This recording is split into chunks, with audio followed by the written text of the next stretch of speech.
ভারত পাকিস্তানের মধ্যে যুদ্ধের দামামা বেজে উঠেছিল। আকাশে ছুটেছিল যুদ্ধ বিমান, মাটিতে ঝাঁপিয়ে পড়েছিল ক্ষেপণাস্ত্র। চারদিক জুড়ে ছিল শুধু যুদ্ধের আতঙ্ক।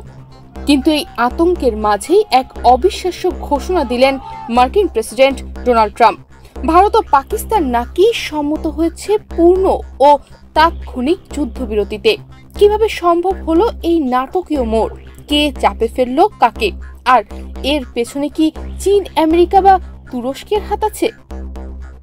ডোনাল্ড ট্রাম্প সম্প্রতি তার টুইটারে এক পোস্টে জানিয়েছেন, আমি আনন্দের সাথে জানাচ্ছি যে ভারত এবং পাকিস্তান একটি পূর্ণ ও তাৎক্ষণিক যুদ্ধবিরতিতে সম্মত হয়েছে। এটি এক বিশাল কূটনৈতিক বিজয়।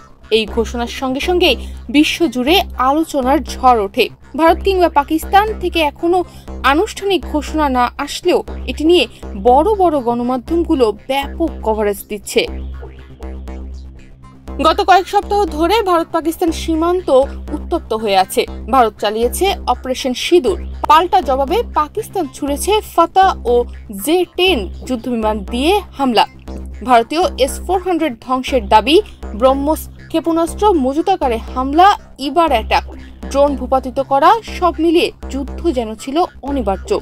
এর মাঝেই জাতিসংঘ, চীন, তুরস্ক এবং আমেরিকার পক্ষ থেকে কূটনৈতিক তৎপরতা চলছিল পুরো দমে।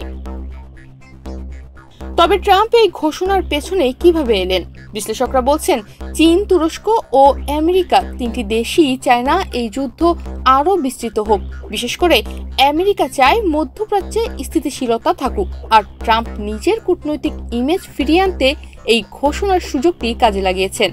তবে এটি কি কেবল একতরফা বক্তব্য, নাকি আসলেই চূড়ান্ত চুক্তি হয়েছে, তা নিয়ে প্রশ্ন থেকেই যাচ্ছে। তবে যুদ্ধবিরতির ঘোষণা মানেই যুদ্ধ থেমে গেছে, এটা ভাবা ভুল। ভারতের তরফে এখনো আনুষ্ঠানিক কোনো স্বীকৃতি নেই।